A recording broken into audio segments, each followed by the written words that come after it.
Sedang burung gagak Tuhan suruh, apalagi burung merpati. Amin. Puji Tuhan. Ya, ketika sungai itu kering, Tuhan suruh lagi Elia pergi ke seorang janda, tapi bukan janda kaya. Ini janda miskin, punya anak satu. Dan ketika Elia datang ke Sarfat, Elia lihat ada janda, ada anak satu, dan Elia berkata, buatkan aku roti dan berikanlah aku air. Ya, mungkin waktu minta air, Elia minta air agak gampang sedikit mungkin, meskipun pada waktu itu air juga sulit, ya, air juga mahal karena 3,5 tahun tidak turun hujan. Minta air, ketika janda ini mau pergi ke rumah mau ambil air, Elia bilang, tolong kalau bisa ada roti mudar juga. Janda ini berkata, kami tidak punya apa-apa lagi, kami hanya ada di rumah segenggam tepung dan sedikit minyak. Kami cari kayu bakar, kemudian pulang, olah yang sedikit, tepung sedikit, minyak sedikit. Sesudah itu kami tinggal menunggu mati, kami tidak punya makanan lagi. Tapi Eli berkata, firman Tuhan berkata, buatlah untuk aku dulu. Nah, ini ayat yang banyak gembala paling suka gitu ya. Haleluya. Gembala dulu gitu. Gembala dulu. Tapi kita tidak akan bahas yang itu ya. Nah, akhirnya mujizat Tuhan terjadi ketika janda ini mengutamakan firman Tuhan. Dia menomorsatukan firman Tuhan. Dia memprioritaskan firman Tuhan. Mujizat terjadi ketika pagi dia ambil tepung, tepung tetap ada, minyak tetap ada. Siang mungkin ya, kalau Indonesia kan makannya satu hari 3 kali. Siang ambil tepung ada, ambil minyak ada, malam ambil tepung ada. Itu berlaku sampai turun hujan. Jadi jangka waktu yang panjang. Mujizat itu terjadi dalam jangka waktu yang panjang. Dan satu hari, saudara-saudara, ketika mujizat itu telah terjadi, satu hari tiba-tiba anak dari janda itu sakit. Dan Alkitab tulis sampai kehabisan nafas, kehilangan nafas. Ibu itu berkata dia sudah mati. Ya, sampai janda itu berkata, singgahkah engkau kemari untuk mau nyatakan kesalahan saya? Engkau datang kemari, engkau tinggal bersama aku untuk anak saya meninggal. Kemudian Elia berkata, berikanlah anak itu. Jadi masalah dari janda ini, masalahnya anaknya mati. Elia berkata, berikanlah masalahmu itu, berikanlah anakmu itu yang sudah mati, serahkan kepadaku. Elia mengambil anak itu. Alkitab berkata, Elia naik ke kamar atas. Haleluya, bisa bilang amin? Kamar atas bicara tentang doa. Yesus mengajarkan murid-murid kalau berdoa, masuk ke dalam kamar, masuk ke tempat rahasia, yang masuk ke tempat yang tidak ada orang, tempat yang sepi. Karena nanti Tuhan akan memberkati engkau di tempat yang sepi, di tempat yang sunyi, atau bicara tentang kamar doa. Kamar atas bicara kamar doa. Ada pergumulan, ada masalah, bawa itu ke kamar atas. Bisa bilang amin? Kalau dulu saya pernah alami gitu ya, kita bertamu ke rumah jemaat, ada anak-anak jemaat bilang begini, Om, Papa dan Mama ada, tapi ada di kamar. Lagi apa? Lagi berdoa.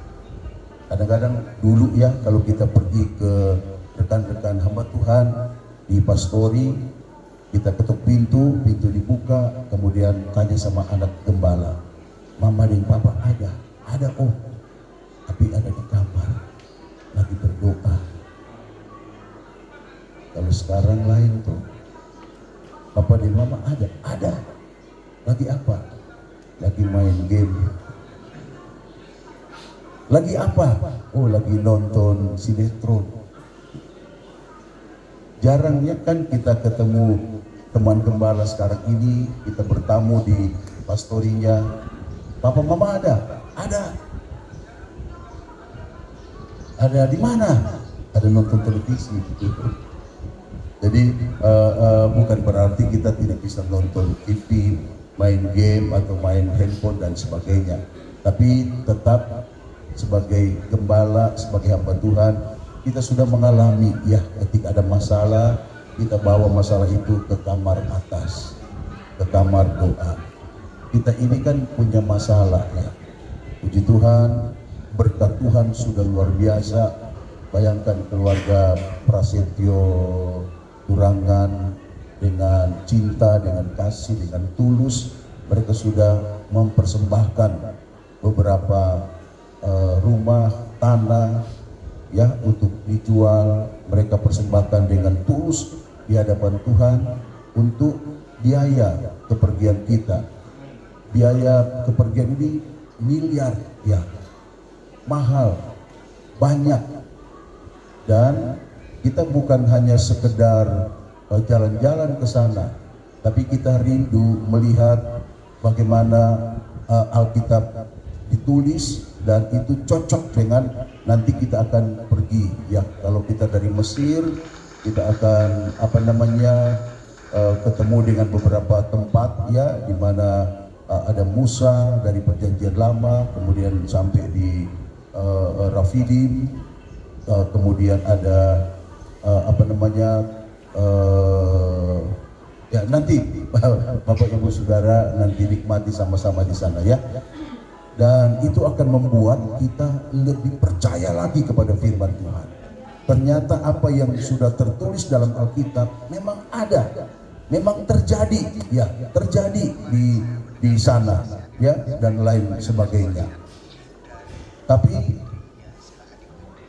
keluarga ini sudah mempersembahkan itu kepada Tuhan, bernasar mau membiayai hamba-hamba Tuhan ke Israel. Bahkan saya dengar ini sudah 3 negara ya, 3 negara, jadi Mesir, Israel, Yordania. Ini 3 negara saudara-saudara ya. Tapi sekali lagi keluarga ini sudah memberikan semuanya itu. Puji Tuhan. Kita sekarang tinggal mau pakai iman ya. Jadi ini masalah kita ini. Bukan hanya masalah keluarga, tapi masalah kita bersama-sama, apalagi yang akan pergi ke Israel dalam tur ini ya. Jadi ini masalah kita. Nah, saya yakin kalau anak dari janda ini mati, kemudian dibawa ke kamar atas, turun dari kamar atas, hidup. Kita percaya, kita yang sudah banyak kali ada di tempat ini, di ruang doa ini, saya bisa katakan mungkin ya ini kamar atas, ruang atas gitu ya. Seperti Roh Kudus dicurahkan, murid-murid ada di kamar atas, kamar loteng Yerusalem. Ini sudah menjadi kamar loteng buat kita. Bisa bilang amin untuk keluarga besar PTF ya. Ini sudah menjadi kamar jawaban buat kita sekalian. Yang percaya katakan amin. Saya saudara-saudara suka berkata seperti ini, dan ini sudah saya alami luar biasa ya. Saya selalu berkata seperti ini kalau ada keperluan besar, ada masalah besar, saya suka bilang, Tuhan, kalau surga saja yang mahal, yang tidak bisa dibeli dengan dolar, uang apapun di dunia ini, Tuhan berikan dengan cuma-cuma. Masakan rumah yang mau dijual itu Tuhan tidak akan campur tangan. Bisa bilang amin? Kalau Yesus anak satu-satunya dari Bapa di surga, dia paling cintai, dia paling kasihi, dia berikan itu dengan cuma-cuma. Kita juga yakin ya, rumah-rumah yang sudah kita sebut di dalam doa beberapa bulan ini juga Tuhan akan apa? Tuhan akan kabulkan ya. Kita yakin dalam beberapa waktu. Biasanya Tuhan bekerja di injury time. Bisa bilang amin? Makanya kita harus punya keyakinan. Kita harus punya keyakinan. Tuhan gampang sekali ya mau adakan mujizat. Mudah sekali saja Tuhan menggerakkan hati orang untuk datang membayar, tapi Tuhan tunggu iman kita bersama. Tuhan tunggu, ini memang paling sulit di mana-mana, kesatuan roh. Ya, kalau kesatuan suami istri agak mudah, tapi kesatuan roh ini sulit. Kita tahu kan kesatuan itu mengandung berkat. Kesanalah Tuhan memerintahkan berkat. Bahkan Yesus sendiri yang berkata, ada dua orang sepakat. Ini bicara tentang persatuan. Dua orang sepakat minta apa saja, maka Bapa di surga pasti akan berikan.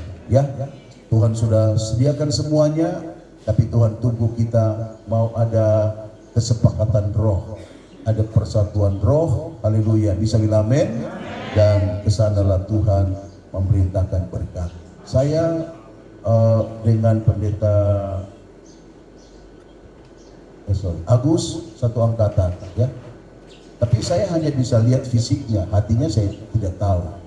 Tuhan ingin hati kita semua menyatu di sini, ya. Haleluya. Bukan hanya untuk kita pergi ke Israel, tapi Tuhan ingin kita menyatu agar lewat keluarga PTF ada banyak jiwa dimenangkan dan nama Tuhan dipermuliakan. Mungkin bukan hanya pergumulan ini kita ya, setiap gembala, ibu gembala ada pergumulan-pergumulan yang lain. Ada masalah, saudara-saudara, sekarang teknologi sangat canggih, tapi teknologi itu sangat terbatas juga.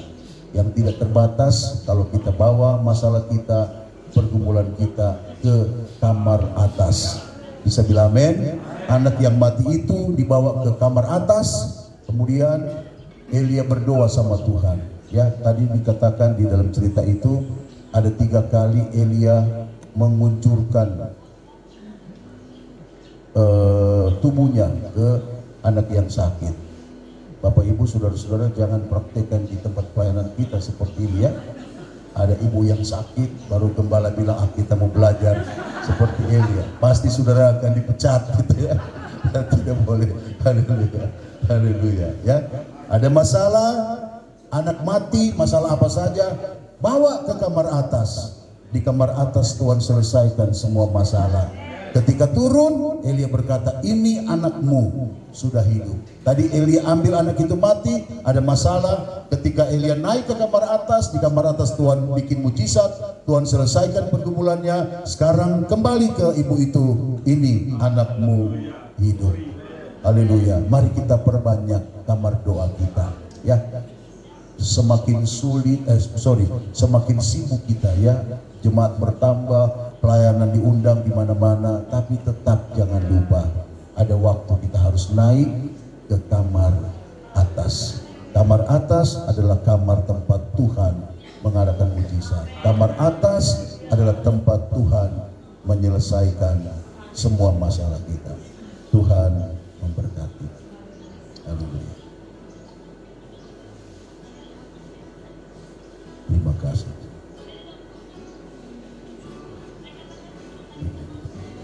Kita mau menyembah Tuhan.